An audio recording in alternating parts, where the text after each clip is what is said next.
पाकिस्तान और भारत के दरमियान हालिया फौजी तसादुम न सिर्फ जनूबी एशिया बल्कि आलमी सिफाती मंजरनामे पर एक इंतहाई अहम और नाजुक मरहला बनकर उभरा। यह तसादुम 6 और 7 मई के दरमियानी शब भारत के बुज़दिलाना हमले से शुरू हुआ, जिसमें निहत्ते पाकिस्तानी शहरियों को निशाना बनाया गया। लेकिन भारत की जारियत का ऐसा भरपूर पेशा वराना और फैसला कुन जवाब दिया गया, न सिर्फ भारत की अस्करी सलाहियत का भरम टूट गया बल्कि उसकी सिफारती साख को भी जबरदस्त धचका पहुंचा। पाकिस्तान ने अपनी जवाबी कार्रवाई को ऑपरेशन बुनियादम मरसूस का नाम दिया, जिसके तहत सिर्फ चंद घंटों में पाक फिजाइया ने भारतीय फिजाइया के 3 राफेल समेत 6 जदीद तैयारे मार गिराए, जबकि भारतीय एयर बेसिस, असलहा डिपो और अस्करी तंसीबात को ऐसा निशाना बनाया गया कि दुनिया ने पाकिस्तान की तकनीकी महारत, टारगेट एक्यूरेसी और ऑपरेशनल चाबकदस्ती का बरमला एतराफ किया। और इसी बड़ी कामयाबी पर अपनी अफवाज को खिराज तहसीन पेश करने के लिए आज मुल्क भर में यौम तशक्कुर मनाया गया। इस दिन की मुनासबत से मुल्क भर में तोपों की सलामी दी गई, जबकि मदार कायद और मदार इकबाल पर हाजिरियां भी दी गई। अब से कुछ देर कबल इस्लामाबाद में एक पुरवकार तकरीब से खिताब में वज़ीर आज़म शहबाज शरीफ का कहना था कि आर्मी चीफ ने बताया कि हमारे जानदार दिफा के बाद भारत ने खुद सीज फायर की दरखास्त की। 9 और 10 की दरमियानी रात में तकरीबन 2:30 बजे जनरल सैयद आसिम मुनीर ने मुझे सिक्योर फोन पे मुझे बताया कि वज़ीर आज़म साहब, हिंदुस्तान ने अपने बैलिस्टिक मिसाइल अभी लॉन्च किए हैं और इन्होंने मुझे कहा कि वज़ीर आज़म मुझे अब इजाज़त दें कि हम दुश्मन के मुंह पर ऐसा थप्पड़ रसीद करेंगे कि वो उम्र भर उसको याद रखेगा। सुबह का वक्त था, वो घंटी बजी, जनरल आसिम मुनीर लाइन पर थे, कह लेंगे कि वज़ीर आज़म हमने बड़ा भरपूर उनको जवाब दिया है और अब हमें सीज फायर करने की दरख्वास्त आ रही है, तो आपका क्या ख्याल है? मैंने कहा, सिपा सलार, इससे बड़ी और इज्जत की क्या बात हो सकती है? आपने दुश्मन को एक भरपूर थप्पड़ मारा है, उसका सर चकरा गया, अब वो सीज फायर पर मजबूर है, तो मैं समझता हूं कि आप बिस्मिल्लाह करें और इस सीज फायर की ऑफर को कबूल करें। सदर मुमलिकत आसिफ अली जरदारी ने भी मार्का हक और ऑपरेशन बुनियादम मरसूस की कामयाबी पर यौम तशक्कुर के हवाले से अपने बयान में कहा कि यह कामयाबी सिर्फ पाकिस्तान की मुसल्लह अफवाज की नहीं बल्कि पूरी कौम की है।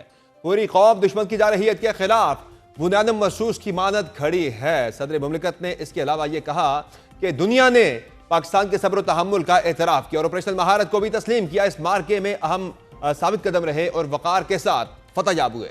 पाकिस्तान अपनी खुद मुख्तारी जोग्राफियाई सालमियत और कौमी मुफादात पर कभी समझौता नहीं करेगा। सदर ने वाज़ेह किया कि पाकिस्तान एक पुरअमन मुल्क है और किसी के खिलाफ जारहाना अज़ाइम नहीं रखता, ताहम पाकिस्तान के खिलाफ किसी भी जारहियत का भरपूर जवाब दिया जाएगा। पाकिस्तान अपने आबी हकूक़ के तहफ़्फ़ुज़ के लिए कौमी ताकत के तमाम ज़राए बरूए कार लाएगा, जबकि हम सिंतास मुआहदे की किसी एकतरफा मुअत्तली को मुस्तरद करते हैं।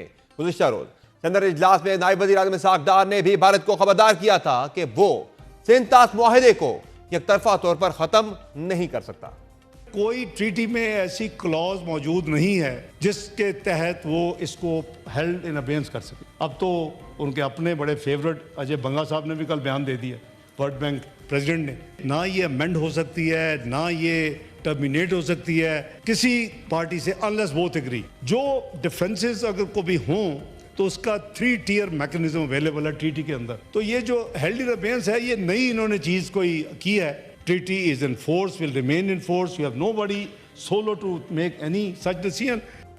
जी हाँ, आलमी बैंक के सदर अजय बंगा ने भी भारत को बावर करवा दिया था कि यह मुआहिदा एकतरफा तौर पर मुअत्तल नहीं हो सकता। पाकिस्तान की जानिब से बार बार खबरदार किए जाने और आलमी बैंक के वाज़ेह मौक़िफ़ के बावजूद भी भारत अपनी हठधर्मी से बाज नहीं आ रहा। बरतानवी खबर रसाई एजेंसी रॉयटर्स की रिपोर्ट के मुताबिक भारत पाकिस्तान के पानी का बहाव रोकने के लिए नए मंसूबे पर काम कर रहा है, जिसके तहत पाकिस्तान के लिए मुख्तस दरियाए चनाब पर नहर की तोसी के मंसूबे पर गौर हो रहा है। रॉयटर्स के मुताबिक इन मंसूबों में से एक चनाब पर रंभीर नहर की लंबाई को 120 किलोमीटर तक दोगुना करना शामिल है, जो भारत से होती हुई पाकिस्तान के पंजाब के जरी पावर हाउस तक जाती है। रॉयटर्स की रिपोर्ट के मुताबिक ये नहर सिंतास मुआहिदा होने से पहले तामीर की गई थी, ताहम अब नरेंद्र मोदी ने इस मंसूबे पर तेजी से काम करने की हिदायत कर दी है। सिफारती तौर पर इंडिया को एक सुबकी का उस वक्त आज सामना हुआ जब पाकिस्तान के दौरे पर आए बरतानिया के वजीर खारजा डेविड लेमी ने भी नायब वज़ीर आज़म इसहाक़ डार से मुलाकात में यह वाज़ेह मौक़िफ़ दे दिया कि भारत ने पहलगाम वाक़े से मुतालिक पाकिस्तान पर लगाए गए इल्ज़ामात के कोई सबूत नहीं दिखाए। दूसरी जानिब भारत को मिलने वाली हज़ीमत और बौखलाहट इस हद तक जा पहुंची है कि उसने अब नए सिफारती महाज खोलने शुरू कर दिए हैं। पहले ही भारत से अमेरिकी सदर की सालिसी और जंग बंदी कराने का ऐलान हजम नहीं हो रहा था कि अब भारत ने पाकिस्तान का साथ देने वाली आलमी मुल्कों से भी ताल्लुकात बिगाड़ने शुरू कर दिए हैं। इस वक्त भारत में से एक मजमून मुहिम चलाई जा रही है जिसमें तुर्किया और अजरबैजान के खिलाफ जहर उगला जा रहा है। जुनूनियत का यह आलम हो गया है कि भारतीयों ने तुर्की को भी अपने मिसाइल ब्रह्मोस से हमले की धमकी दे दी है। भारतीय न्यूज एजेंसी में शाया मजमून के मुताबिक भारतीय एविएशन सिक्योरिटी वॉचडॉग या BCAS ने जुमेरात को तुर्की की ग्राउंड हैंडलिंग कंपनी को दी गई सिक्योरिटी क्लियरेंस मंसूख कर दी, जो 9 हवाई अड्डों मुंबई, दिल्ली, कोची, कन्नूर, बंगलोर, हैदराबाद, गोवा, अहमदाबाद और चेन्नई पर खिदमात फराहम करती है। मजमून में कहा गया है कि अग्नि 5 मिसाइल जो 29,400 किलोमीटर फी घंटा तक की रफ्तार तक पहुंचने की सलाहियत रखता है, तुर्की के किसी भी हिस्से पर हमले कर सकता है। भारत के अंदर जो बौखलाहट का आलम है इस वक्त वो यहां तक पहुंच चुका है कि अब भारत के अंदर से अमेरिकी सदर डोनाल्ड ट्रंप पर तनकीद हो रही है, चूंकि वो बार बार ये बता रहे हैं कि वो ये अब उनके बयानात से ये झलक आ रही है सामने कि भारत ने खुद ही सालसी करवाई और यही वजह है कि अब भारत के अंदर एप्पल की प्रोडक्शन को भी डोनाल्ड ट्रंप ने वापस जो है वो कहा कि ये अमेरिका लाया जाए। तो भारत को जो धक्के पहुंच रहे हैं एक के बाद एक, क्या भारत फिर से कोई मिस एडवेंचर कर सकता है या फिर जो अब की मरतबा भारत के साथ हुआ है, भारत अगले कई सालों या दहाइयों तक ऐसा करने के बारे में नहीं सोचेगा? इसी पर बात करने के प्रोग्राम में ज्वाइन किया है air commander retired Khalid Chishti साहब, जबकि हमारे साथ मौजूद हैं डॉक्टर कमर चीमा साहब। बहुत शुक्रिया आप दोनों मेहमानों का अपने प्रोग्राम में ज्वाइन किया। खालिद चिश्ती साहब, मैंने खुद भी जो पाकिस्तान एयरफोर्स के जितने भी ऑपरेशनल हमारे जो मराकज़ हैं उनका मैंने दौरा किया, कमांड सेंटर का भी मैंने विजिट किया और जो हमारी इस वक्त जो सलाहियतें हैं माशाल्लाह से भारत तकरीबन 10 साल बाद वहां जाकर पहुंचेगा। जो हमारी पर्टिकुलर जो हमारी साइबर जो हमारी फोर्स है, जो हमने उस फील्ड में हमने कामयाबियां हासिल की, जिस तरह से हमने अपने रडार्स को इंटीग्रेट किया, भारत को सरप्राइज तो दिया चाइना भी सरप्राइज हो गया जिसने ये टेक्नोलॉजी हमें दी थी कि पाकिस्तान ने कैसे कर दिया सारा कुछ। तो क्या समझते हैं कि भारत अब आने वाले कुछ सालों के अंदर भी, महीने तो या हफ्ते तो दूर की बात है, कई सालों के अंदर भी हिम्मत कर सकता है पाकिस्तान की तरफ दोबारा से मैली आंख से देखने की? बहुत शुक्रिया समरबाज साहब आपका और आपके चैनल का मुझे इनवाइट करने का। देखिए, ये बिल्कुल रिजॉल्व का एक एग्जीबिशन थी जो आपने बड़ी तफसील से एक्सप्लेन कर दिया। जितनी हम तैयारी ज्यादा रखेंगे उतना ही दुश्मन आपसे डिटर रहेगा। ऐसे ही है। इसमें कोई शक नहीं कि साइबर कमांड फोर्स बड़ी कॉन्फिडेंशियल रखी गई थी, उसकी काबिलियत बहुत अभी भी सेफली गार्डेड है, वेल गार्डेड है।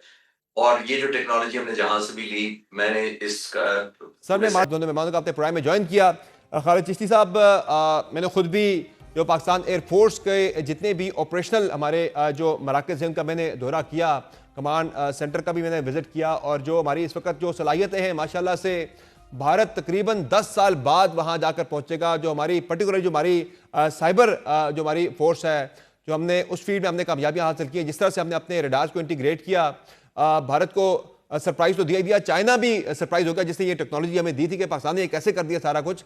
तो क्या समझते हैं कि भारत अब आने वाले कुछ सालों के अंदर भी, महीने तो या हफ्ते तो दूर की बात है, कई सालों के अंदर भी हिम्मत कर सकता है पाकिस्तान की तरफ दोबारा से मैली आंख से देखने की? बहुत शुक्रिया समरबाज साहब आपका और आपके चैनल का मुझे इनवाइट करने का। देखिए, ये बिल्कुल रिजॉल्व का एक एग्जीबिशन थी जो आपने बड़ी तफसील से एक्सप्लेन कर दिया। जितनी हम तैयारी ज्यादा रखेंगे उतना ही दुश्मन आपसे डिटर रहेगा। ऐसे ही है। इसमें कोई शक नहीं कि साइबर कमांड फोर्स बड़ी कॉन्फिडेंशियल रखी गई थी, उसकी काबिलियत बहुत अभी भी सेफली गार्डेड है, वेल गार्डेड है। और ये जो टेक्नोलॉजी हमने जहां से भी ली, मैंने इसका सर मैं